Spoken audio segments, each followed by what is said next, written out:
Olá, seja muito bem-vindo ao meu canal. Meu nome é Ângela Natel e vamos para a leitura da semana. Eu quero ler, assim, um livro lançamento 2023, julho de 2023, né? O Surgimento da Bíblia, de Conrad Smith e Ian Schreyer.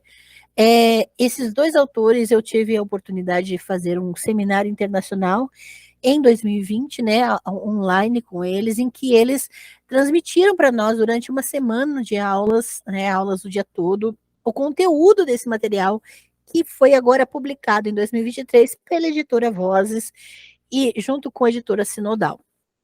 Lembrando que você pode consultar nas minhas redes o cupom que está disponível com descontos para você adquirir esse livro no site da Livraria Vozes com 25% de descontos. E eu quero ler um trecho especificamente que fala de como foram encontrados, né, de como estavam os textos, as datações dos manuscritos mais antigos, que encontramos.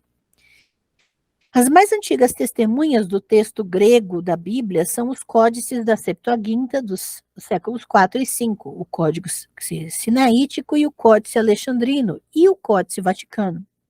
Eles contêm Bíblias cristãs completas, abarcando o Antigo e o Novo Testamentos. Até 1947, o papiro Nash, segundo seu comprador, W. L. Nash, era considerado o mais antigo testemunho de um texto bíblico. Nash adquiriu o fragmento no ano de 1898 e o legou à Universidade de Cambridge em 1903. O texto contém partes do Decálogo, bem como do Shema Israel, escute o Israel, sendo que o Decálogo se encontra transmitido numa forma mista de Êxodo 20 e Deuteronômio 5. Devido ao caráter misto do Decálogo e pelo fato do Decálogo e o Shema Israel também não seguirem diretamente um ao outro no Deuteronômio, o papiro Nash não pode ser considerado como um texto bíblico em seu sentido mais estrito. Uma situação completamente nova para a reconstrução do antigo texto bíblico surgiu quando, a partir de 1947, foram sendo gradualmente encontrados escritos antigos no Mar Morto. Entre 1947 e 1950, foram descobertos restos de cerca de 900 rolos de escritos em 11 cavernas no canto noroeste do Mar Morto, os quais podem ser subdivididos em 3 grupos. Inicialmente, se encontraram textos da Bíblia hebraica, em segundo lugar, textos atualmente enquadrados entre os escritos apócrifos ou pseudoepígrafos do Antigo Testamento, e em terceiro, textos oriundos do círculo do grupo residente no assentamento do Qumran, seguidamente atribuídos ao grupo dos essênios. A maioria desses rolos escriturísticos encontra-se preservada apenas em pequenos fragmentos, o que vale também em relação aos manuscritos bíblicos. Uma grande exceção constitui o rolo de Isaías, da Caverna 1, quase completamente preservado, uma vez que ele, cuidadosamente guardado, conservou-se pelos séculos no interior de uma jarra de argila hermética. Sua origem remonta mais ou menos do ano de 125 a.C. e contém todos os 66 capítulos do livro de Isaías. Quando se compara esse texto hebraico com o do Códice Ningrandense, pode-se deduzir que a transmissão do texto de Isaías deve valer como especialmente fiel ao longo de pelo menos 1000 anos que separam Qumran do Códice B19a, da Idade Média. É verdade que podem ser constatadas 4.500 variantes ortográficas e 1.375 variantes de conteúdo entre os dois exemplares do texto. Contudo, as diferenças ortográficas devem-se principalmente ao fato do rolo de Isaías do Mar Morto ser escrito em hebraico não vocalizado. A vocalização usando ponteamento só surgiu a partir do século V. E muitas palavras apresentarem uma escrita denominada diplene, ou seja, na qual certas consoantes assumem a função de vogais, podendo o V de hebraico também ser utilizado em lugar do o U. Quanto às variantes objetivas, podem ser encontradas certas diferenças de vocabulário, mas geralmente não tem consequência quanto à mudança de significado. No entanto, em poucas passagens podem ser constatadas diferenças significativas. Uma das principais refere-se ao assim denominado mandato de obstinação em Isaías 6:9. No decorrer da sua vocação profética por meio do próprio Deus, Isaías recebe a seguinte tarefa, segundo a versão da maioria dos manuscritos bíblicos, com a inclusão do Códice Leningrandense. E ele, Deus, disse: Vai, diga a esse povo, ouvi sempre, mas não compreendei, e vede sempre, mas não entendei. Esse texto é curioso. Isaías, em verdade, é aqui conclamado para tornar-se um antiprofeta. O que ele deve conclamar ao povo, esse não deve entender. O mandato de obstinação, que no contexto da pregação profética aparece como paradoxal, é uma instrução teológica ex post, que correlaciona o efeito da profecia de juízo com ela própria.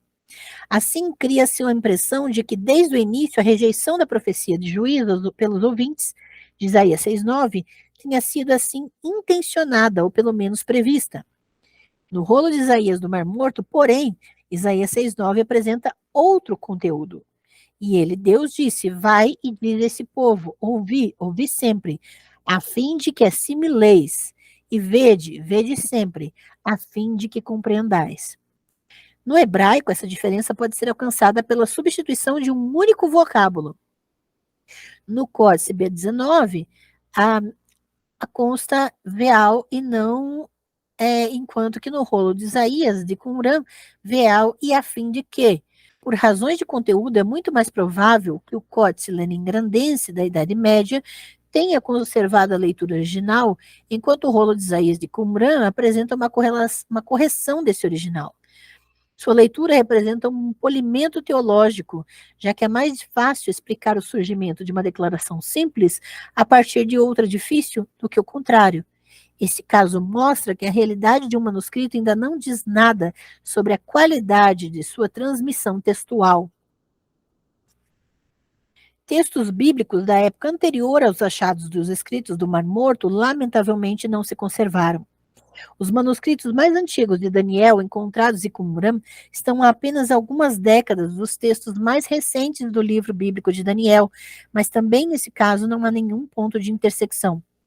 Em tempos bíblicos, os escritos da Bíblia foram redigidos sobre papiro ou couro. Ambos os materiais, porém, são pouco duráveis para conseguir conservar-se por mais de 200 ou 300 anos, sob condições normais. Os textos encontrados no Mar Morto constituem uma exceção, pois estavam depositados sob clima de deserto, encontrando-se guardados parcialmente, caso dos rolos bem conservados, em jarras de argila herméticas. Por esse motivo, quase todas as inscrições conservadas da época bíblica foram escritas sobre fragmentos de cerâmica, denominados de óstracos. Óstracos quebrados eram empregados para notícias, anotações, cópias de cartas, e tais objetos portadores de escritos naturalmente eram bastante duráveis. O grau de importância das descobertas dos documentos de papiro, por ser o material mais barato de escrita, era por isso mesmo provavelmente o mais divulgado. No contexto de Israel antigo, é mostrado pelo fato de que do tempo do reinado em Israel e Judá só se encontra conservado um pequeno fragmento também oriundo das cerâmicas do Mar Morto. Há apenas uma exceção de um texto bíblico preservado dos próprios tempos bíblicos, os assim denominados amuletos de prata de Ketef Non, em Jerusalém. Eles foram encontrados no sepulcro pertencente possivelmente ao século VII a.C. e testemunham restos de um texto que mostra certa proximidade com a assim chamada bênção de Arão, em Números 6, 24 e 26. Javé te abençoe e te guarde. Javé faça resplandecer o seu rosto sobre ti e te seja benigno. Javé levante o seu rosto para ti e te dê paz. Por um lado, no entanto, o texto foi conservado só de forma muito fragmentária, e por outro, os restos conservados mostram diferenças em relação a Número 6, 24 a 26. Isso faz com que se possa falar de uma tradição comum, mas não que aqui se encontre um texto bíblico da era bíblica. Os mais antigos manuscritos conservados com textos do Novo Testamento datam do século II. Trata-se de fragmentos de papiro de escritos isolados do Novo Testamento, o que indica que eles inicialmente foram redigidos e transmitidos como escritos individuais. O papiro 52, com alguns versículos do Evangelho de João, é considerado a fonte mais antiga do Novo Testamento, com origem provável na segunda metade do século II. Os primeiros manuscritos com mais escritos juntos datam do século III. Eles reproduzem compilações de cartas de Paulo ou dos evangelhos, ocasionalmente com inclusão dos Atos dos Apóstolos. A interconexão dessas coleções, entretanto, não é atestada antes dos grandes códices bíblicos do século IV. Isso constitui uma evidência clara para o fato de o Novo Testamento ter se originado de coletâneas isoladas que, por seu turno, se baseiam sobre a compilação de escritos originalmente individuais. O mais antigo testemunho de uma coletânea mais extensa de cartas paulinas se encontra num códice de papiro do início do século III, o papiro 46. Por sua vez, os 4 evangelhos e Atos dos Apóstolos se encontram juntos num códice da metade do século III, o papiro 45. Outros códices podem, por exemplo, conter 2 cartas de Paulo, como é o papiro 30 do século III, com as 2 cartas aos Tessalonicenses, ou 2 evangelhos, como o caso do papiro 75, igualmente do século III, contendo os evangelhos de Lucas e João. E aqui quero só mostrar para vocês que vocês vão ter nesse material as imagens dos manuscritos, né, especificamente, que vão ajudar a identificar as formas como foram encontrados ou como se encontram expostos, né, os manuscritos. Inclusive, essa fórmula aqui da bênção, né, do século VII, também está com o texto hebraico, inclusive, para quem entende hebraico pode fazer a sua própria tradução. Esse material é importantíssimo, então, com dados atualizados. E se você ainda quer ouvir um pouco mais sobre a questão dos manuscritos do Mar Morto, eu te convido a assistir a live sobre os manuscritos do Mar Morto com a doutora Tupá Guerra aqui no canal. É só ir na aba de vídeos ao vivo e encontrar o vídeo sobre manuscritos do Mar Morto. Temos muita informação e aqui está a dica da leitura da semana. Aqui na descrição você encontra os dados desse material para que você adquira o seu exemplar e aproveite nas minhas redes os cupons de desconto para o site da Livraria Vozes. Fica aqui a dica da leitura de semana, boas leituras e até a próxima.